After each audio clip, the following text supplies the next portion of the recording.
Bonsoir à tout le monde. Oui, quand tu m'as dit ça, est-ce que ça a même fait 2 minutes? Le sang fallait que c'est sur la montée pendant 2 minutes. Ça ne prend même pas 2 minutes. Nous allons commencer notre direct important suite à ce que vous savez. Nous allons donc faire ce direct rapide parce que il est temps qu'on mette les points sur les i, sur les i.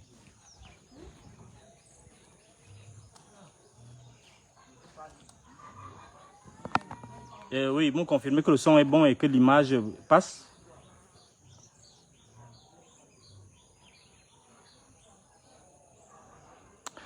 Je voudrais qu'avant de commencer, si vous pouvez nous rappeler le thème, que vous-même vous sachiez le thème de ce débat, de ce soir.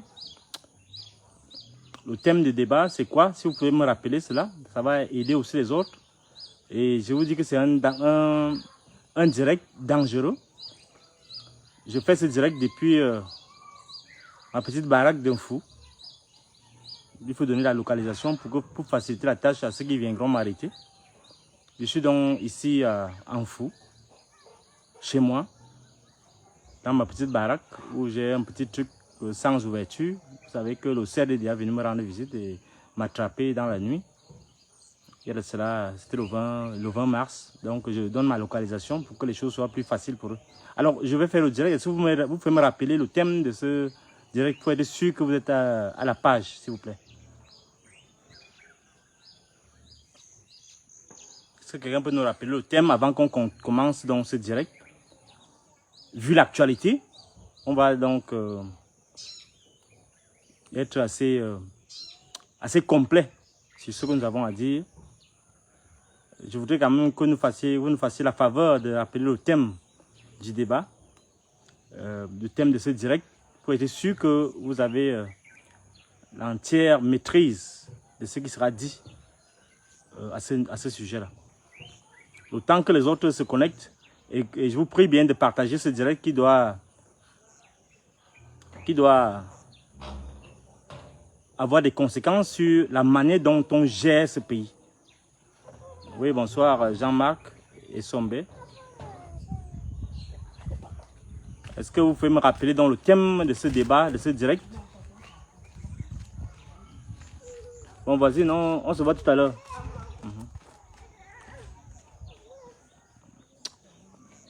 On va commencer donc. Oui, merci pour les cœurs. Je vous prie vraiment de partager ce direct qui va assurément faire beaucoup jaser dans les milieux de la dictature, du renouveau. Good afternoon, Leylon Ivo.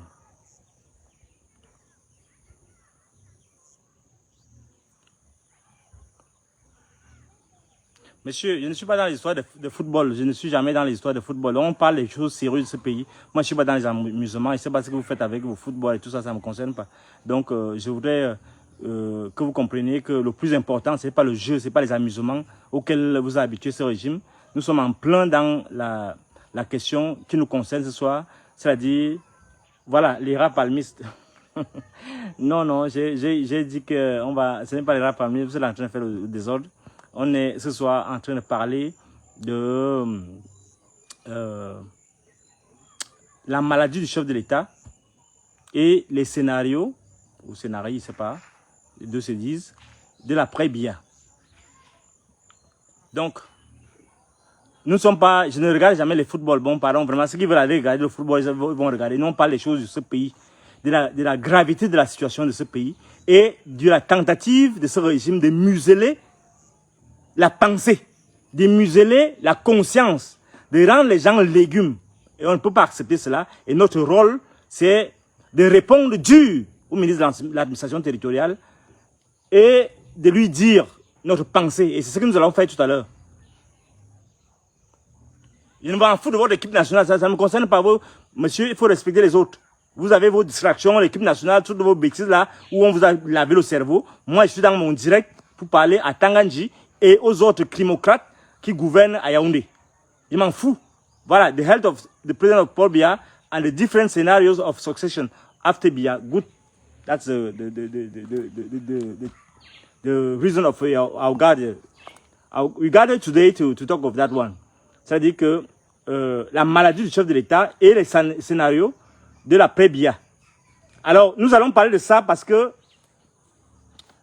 le ministre de l'administration territoriale, on peut commencer, le ministre de l'administration territoriale à Danganji, son prénom c'est quoi? Donnez-moi son prénom, j'ai oublié son prénom, parce qu'il m'énerve tellement que j'oublie son prénom, a demandé qu'on ne parle plus de ça, qu'on ne parle plus de la santé du chef de son président à lui. À Danganji, il s'appelle qui? Son prénom c'est quoi? Son prénom c'est quoi? Je vais vous bloquer tout à l'heure, vous Watana Watala, je vais vous bloquer, je m'en fous, votre match, allez voir votre match, moi je fais mon direct, je vais vous bloquer tout à l'heure, comme j'ai bloqué des milliers d'autres. Donc j'ai dit qu'aujourd'hui nous on parle de notre affaire. Notre affaire c'est la réponse à ceux qui à Yaoundé croient qu'ils peuvent imposer leur diktat au peuple camerounais. Nous avons la responsabilité, nous autres, de maintenir la flamme de la lucidité. Et c'est notre rôle. Le contribuable camerounais, malgré les dettes, malgré l'endettement excessif qu'on m'a imposé, m'oblige à dire la vérité.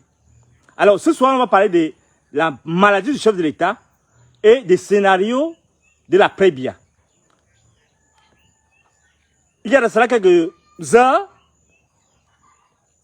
Paul Atanganji, merci. Paul Atanganji a commis un communiqué où il disait que nul n'a plus le droit de parler de son président à lui.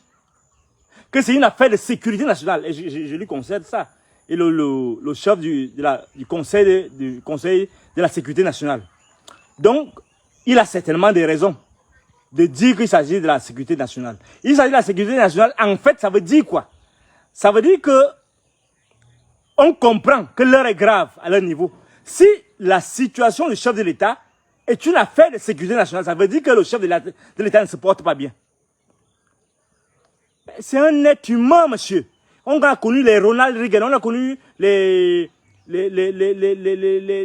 tous ces chefs d'État qui sont malades.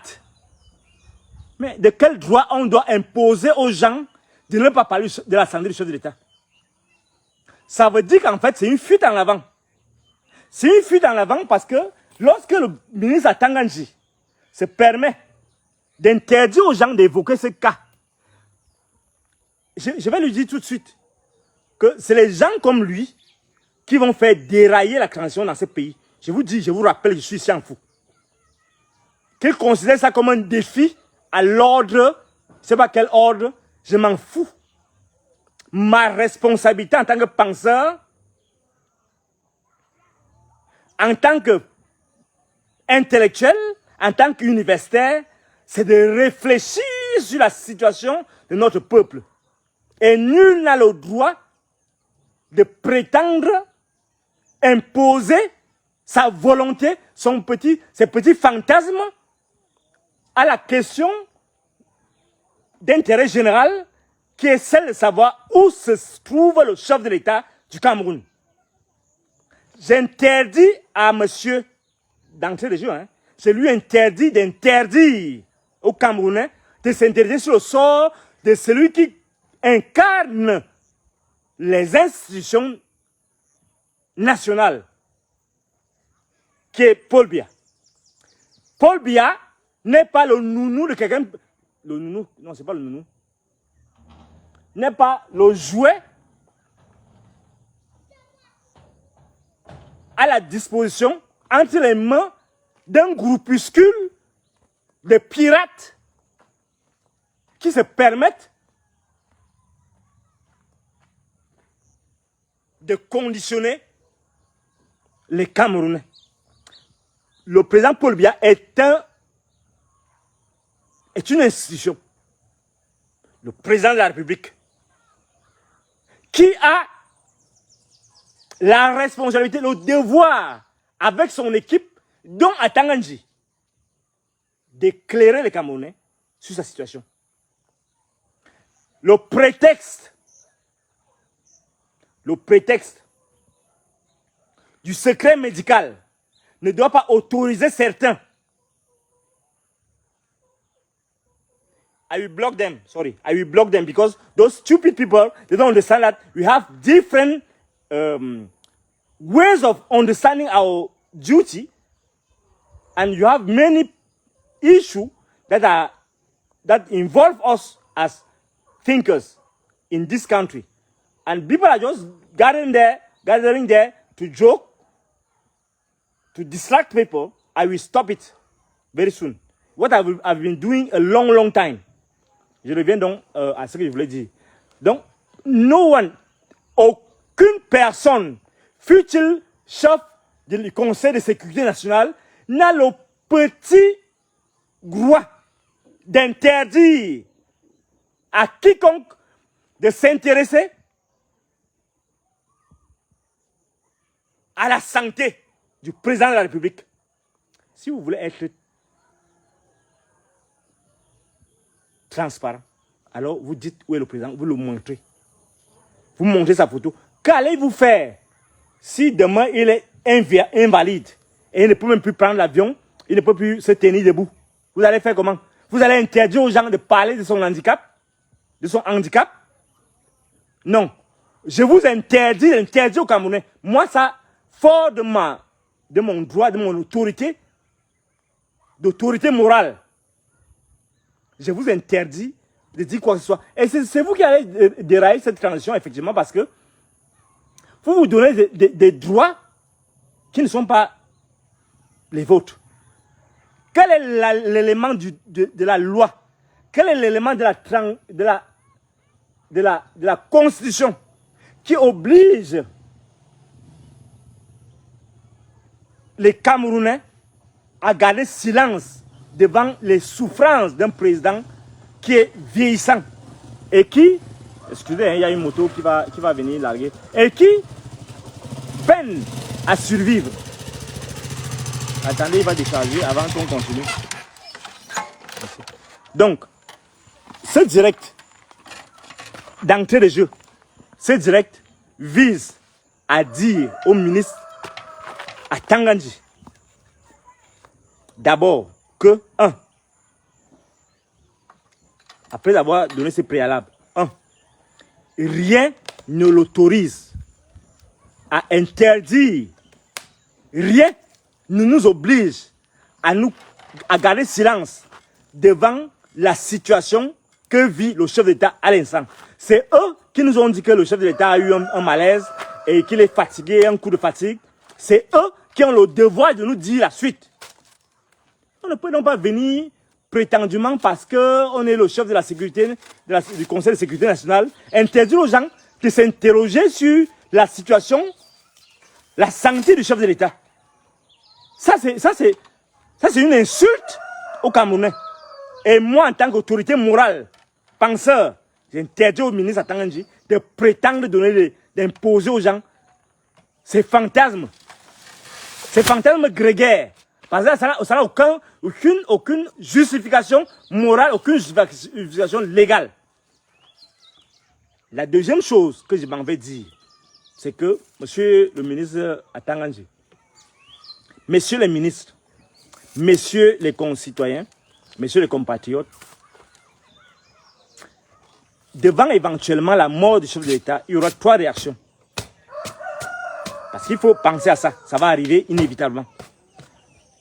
Je vous prie de partager le direct. Parce que vous êtes 115, 100, combien là pour le moment là, il y avait 140, vous devez partager le direct. Parce qu'il faut qu'ils comprennent. Je vous dis donc qu'il y a 3 réactions, 3 types de réactions qui vont survenir le jour où éventuellement le chef de l'État va disparaître. Le premier type de réaction, pas seulement public, mais les réactions dans le cœur des gens. Les gens, il y a un groupe de personnes qui seront indifférents complètement au sort du chef de l'État.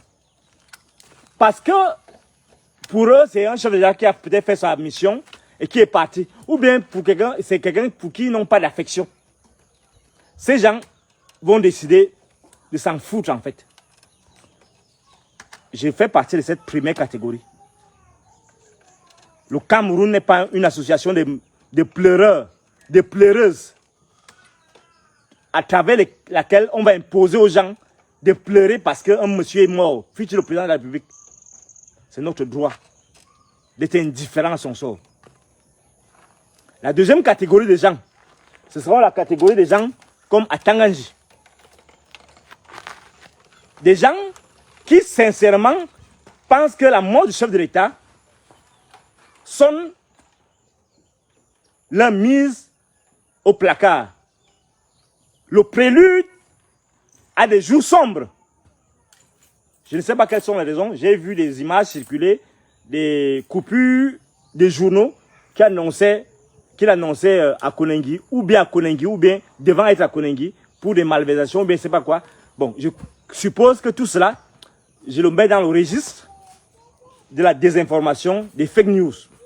Je le mets volontiers. Je crois que c'est un monsieur très décent qui n'a pas à s'inquiéter. Mais je pense que, vu sa situation, puisqu'il a été nommé ministre de l'administration territoriale, je ne sais pas comment on appelle ça, ou bien président du conseil du conseil de sécurité nationale, ou bien c'est président, ou bien c'est chef de la sécurité, du conseil de sécurité nationale, je ne sais pas quoi.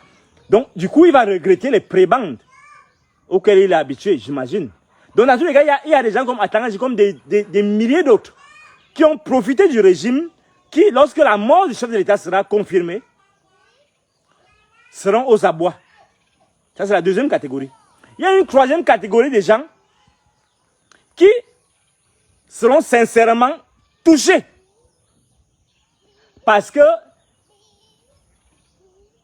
ils se revendiquent avec quelques points de sincérité.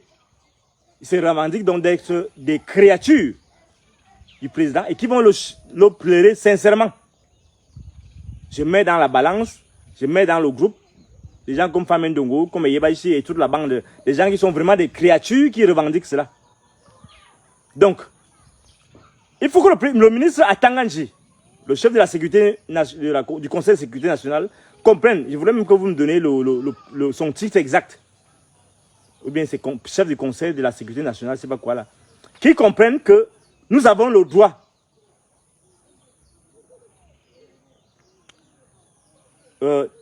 Nous avons le droit, nous autres, de s'en foutre. Que Biya soit vivant, qu'il soit ressuscité, qu'il soit mort définitivement, ça nous rend ni chaud ni froid. On ne va pas obliger les gens à pleurer quelqu'un pour qui on n'a pas d'affection. On est obligé de ne pas aimer de tout le monde. Et pareil, il n'est pas obligé de nous aimer. Et d'ailleurs, qu'on juge qu'il nous déteste foncièrement. Donc, ça c'est la deuxième série de précisions que je voulais faire. Secrétaire permanent, voilà, merci beaucoup. Secrétaire permanent au Conseil de sécurité nationale. Attendez, je vais boire de l'eau. Vous savez, il faut que je boive de l'eau.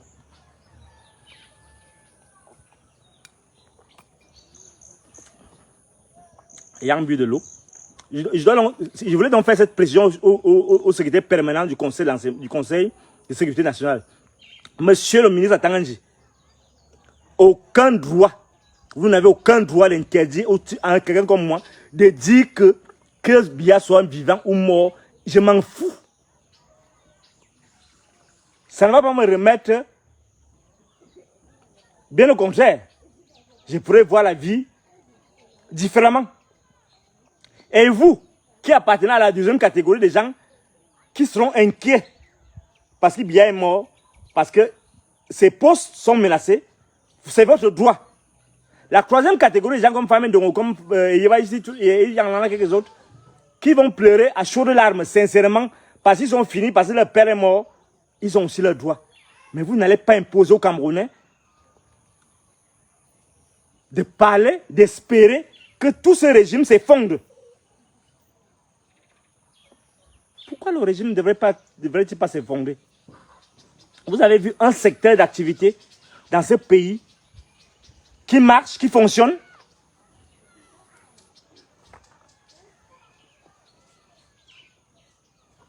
Vous avez géré ce pays. Vous gérez ce pays. Et c'est ça, la deuxième chose que je voulais vous dire. La seule chose que vous devez faire, si vous voulez vraiment rendre service à ce pays, c'est de travailler à ce que la guerre qui est dans vos régions d'origine nord-ouest, sud-ouest, qu'on mette un terme à cette guerre fratricide, à ce génocide.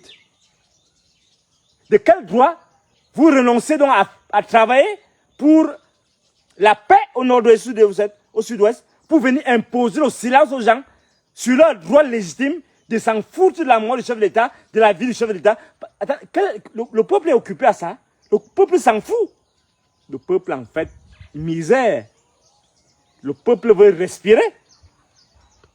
Si cette respiration passe, si le bout du tunnel passe par le trépas du chef de l'État, ils ne peuvent en être que fiers, sans être leur porte-parole. De quel droit vous allez forcer les gens à pleurer alors que vous êtes en train de rire, alors que beaucoup d'entre vous qui commettaient de communiqués bidons, de communiqués à la con, sont en train de dire vraiment si Dieu a prié en sorte que, priez Dieu pour que ce gars s'efface, ce que j'ai appelé cette figure maléfique, s'efface de votre chemin. Nous avons la responsabilité, nous autres, de garder la dignité qui impose que les penseurs, nous qui sommes les régénérateurs de l'espoir,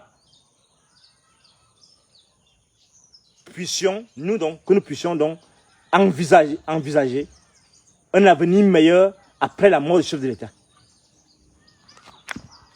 Nul n'est indispensable au progrès d'un pays. Même vous, à Tanganji, vous êtes indispensable à rien.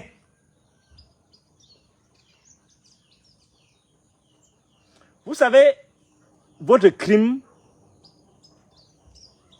c'est d'utiliser Paul Biya pour rentabiliser votre vanité. Je ne parle pas de vous personnellement, mais je parle de vous tous, de votre engeance de pirate.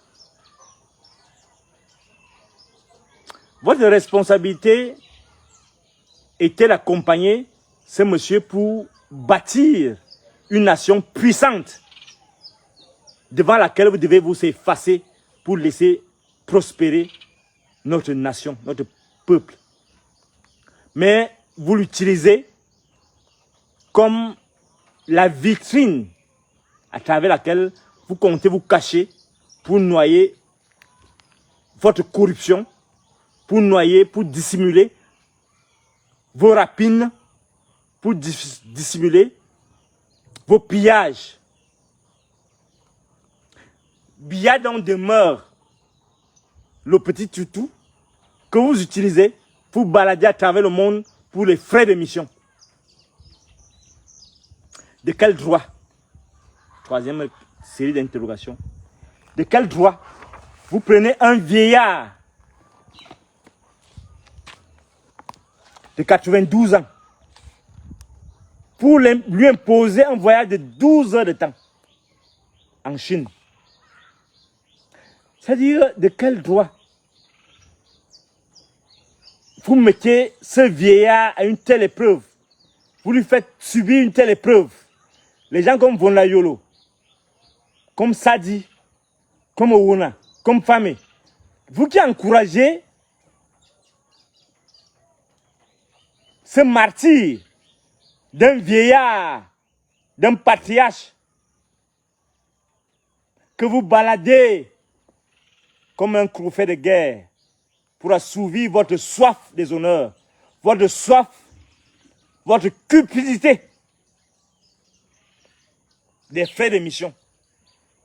Vous tous qui avez permis que monsieur s'époumonne ainsi à travers le globe, je demande de partager le direct, à travers le globe, pour se retrouver en Chine, après 12 heures de vol, après s'être malmené sous la pluie, ces histoires de, je sais pas si c'est la Normandie, je sais pas quoi, les Jeux olympiques, tout un ensemble de choses bidons. Quel était l'intérêt de lui faire subir tout cela? Oui, parce que vous voulez vous faire vos frais de mission. Vous voulez subir, vous lui faites subir tous ces aléas, toutes ces intempéries, parce que vous voulez accumuler, parce que vous n'êtes jamais fatigué d'accumuler. Vous avez des lignes infinies. Mais ça ne vous suffit pas. Vous êtes né cupide. Vous allez mourir cupide. Mais vous lui faites subir cela. Et nous qui devons nous offusquer, nous qui nous offusquons de cet état de choses, vous voulez nous imposer le silence. Nous voulons savoir, M. Atanganji. Vous avez dit qu'on ne doit plus s'interroger. Moi, je m'interroge ce soir, en direct d'un fou, de ma petite maison. Dis-moi, où est le président Paul Biya? Est-ce qu'il est malade? Est-ce qu'il est mort? Si c'est la condition, si c'est la raison pour mon arrestation, je vous impose, je vous ordonne de venir m'arrêter. Pour moi, c'est un acte de désobéissance. Attendez, la moto va passer.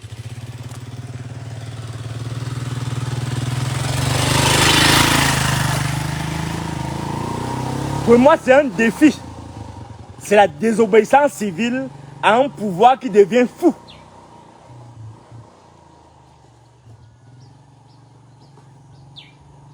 Je demande qu'on fasse le direct, qu'on partage ce direct. Que ça parvienne à Tanganji. Qu'il vienne m'arrêter. S'il ne vient pas m'arrêter, lui, parce que je sais qu'il va envoyer Galax et tout, il va envoyer les gendarmes et tout ça parce que Mbarangeli n'est pas dans leur sorcellerie là. Il va envoyer Galax et toi, ce criminel qui est venu m'arrêter ici en caleçon. Je ne sais pas quelle était son intention. Ou bien il voulait me violer, je ne sais pas quoi. Je sais qu'il va envoyer les gendarmes. Je lui dis donc que rien ne l'autorise à interdire aux gens de s'intéresser sur le sort du chef de l'État. D'ailleurs, la meilleure façon de faire dérailler la transition, c'est imposer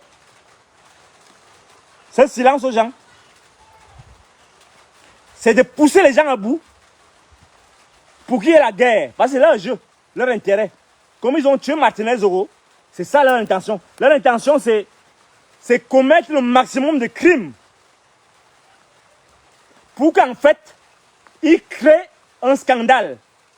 Et puisque dans la guerre, on profite toujours, puisqu'ils profitent de la guerre au nord au sud-ouest. Non, c'est pas drôle, les gars. Non, c'est pas drôle. Vous riez là, c'est pas drôle. Ces gars-là sont décidés à tuer tout le monde.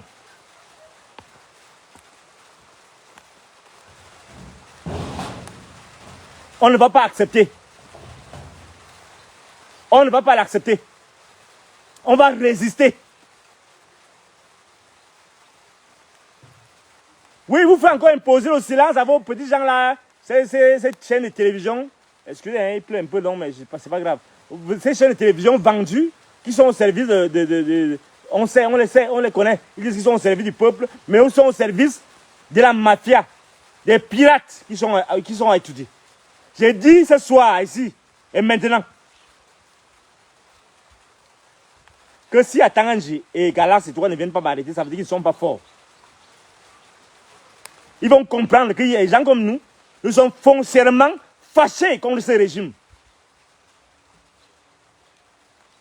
Qu'on n'accepte pas les crimes horribles que les gens commettent sous le prétexte de bénéficier du décret du chef de l'État.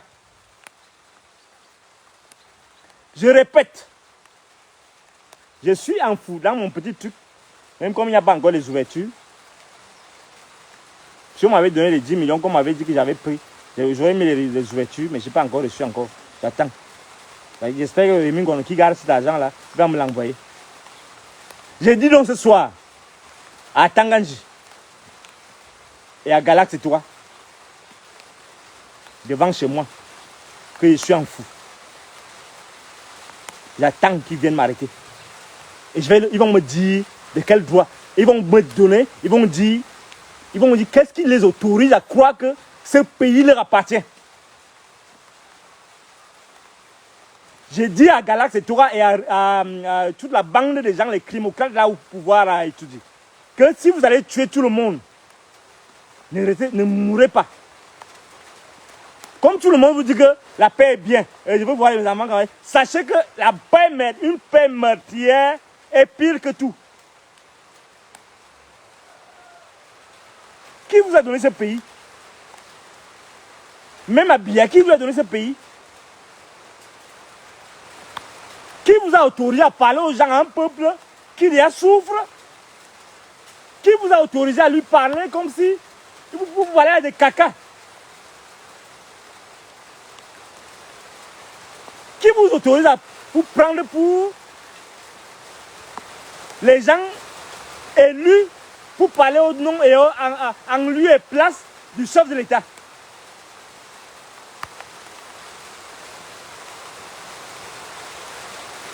Qui vous autorise à vous prendre pour le chef de l'État? À interdire la parole, à interdire les manifestations. Même lorsqu'on s'inquiète du sort du chef de l'État.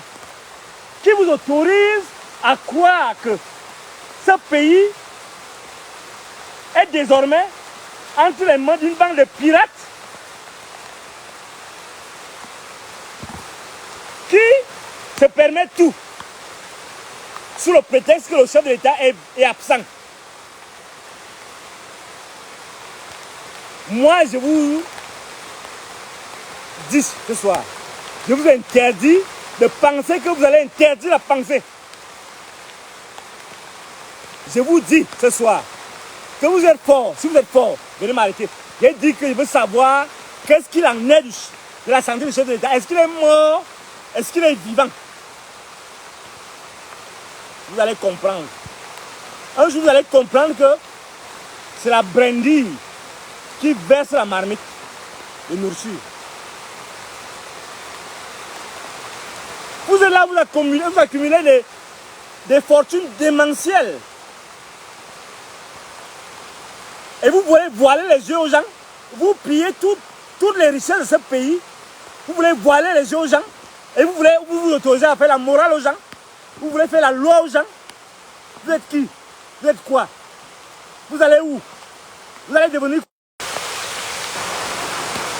Après Biya, vous serez quoi? Supposons même que vous allez tuer tout le monde. Vous serez quoi après? Vous avez créé le désordre, un désordre fou. Vous avez ruiné tout un pays. Et maintenant, on ne doit plus parler. On ne doit même plus calmer les populations. Parce qu'Atanganji a dit que... Atanganji, c'est qui? Atanganji, c'est quoi? Atanganji va où? Atanganji a fait quoi? Je vous dis que je parle d'un fou. Venez m'arrêter, si vous êtes fort. Vous êtes quoi? Vous êtes qui? Qui vous a donné le pays? Qui vous a dit que parce qu'on vous a nommé et qu'on vous a oublié, vous êtes désormais Biya? Je sais que si mon sort dépendait, des gens comme Famen Dongo, des gens comme Atanganji, des gens comme Soso, vous tous qui manipulez les petits lanceurs d'alerte, parce que vous voulez voir ce pays sombrer dans la guerre civile, si mon sort dépendait de vous, personne n'allait plus rien faire. Vous n'allez plus, on allait me déchiqueter comme on a déchiqueté Martinez Zoro. Vous êtes quoi? Vous êtes qui? Atanganji dit que, alors que je vois sa photo sur les coupures de journaux, que c'est un prisonnier. Et je ne dois pas parler pour savoir. D'ailleurs, je lui ai demandé l'audience l'autre jour, il y a cela 1 an. Il a fui. Maintenant, il dit que je ne dois pas réfléchir sur le sort du président de la République. Atanganji est qui? Gala, c'est toi et qui? En dehors de sa capacité de leur capacité de tuer, ils peuvent encore faire quoi?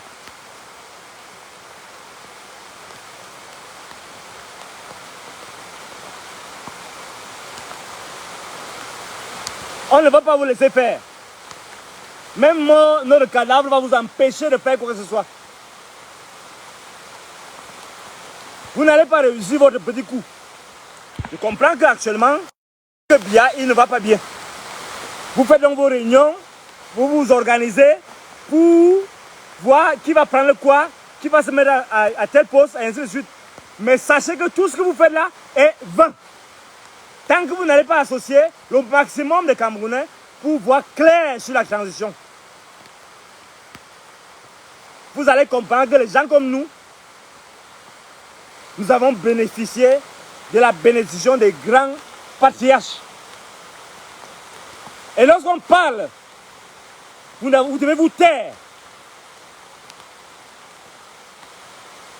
Lorsqu'on parle, par la force de nos sacrifices, par notre volonté de vouloir la paix dans ce pays, la prospérité, l'émancipation de ce peuple, vous devez vous taire. Les gens comme Tanganjiri veulent donner les ordres aux gens. Vous allez vous taire. Quand nous on parle, quand nous parlons, vous devez vous taire.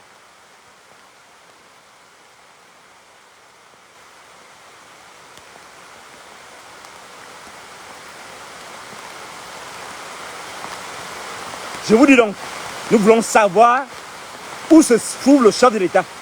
Et nous vous disons, et nous n'avons pas cessé de le dire, que on s'en fout de vos histoires de démocratie, mais la situation du pays qui va à volo vous oblige bien. S'il est encore vivant, on s'en fout s'il soit mort ou pas, ça nous rend ni chaud ni froid. Puisqu'il a refusé de laisser quelqu'un pour assurer son... Pour continuer. Vous qui êtes là, vous tous qui avez le pouvoir, les Fouda, les Chantal Biya, les Bankui, le ministre de la Défense, Sadi, le ministre de la Communication, Sadi, le ministre de la Défense, Betty Assomo, vous tous qui pouvez décider. Le conseiller spécial du chef de l'État, Fouda, vous devez vous organiser pour que on trouve quelqu'un qui peut faire, au besoin d'un dictateur, qui peut imposer un rythme pour l'école.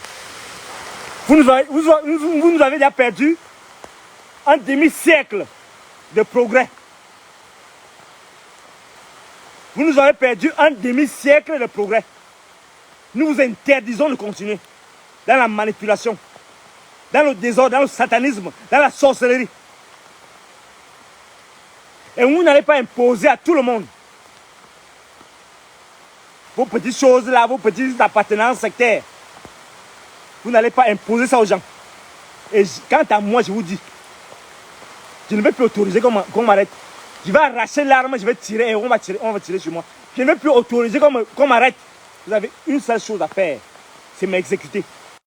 Vous, à Tanganji, je vous dis, je vous interdis d'interdire aux gens de s'intéresser au sort du président de la République.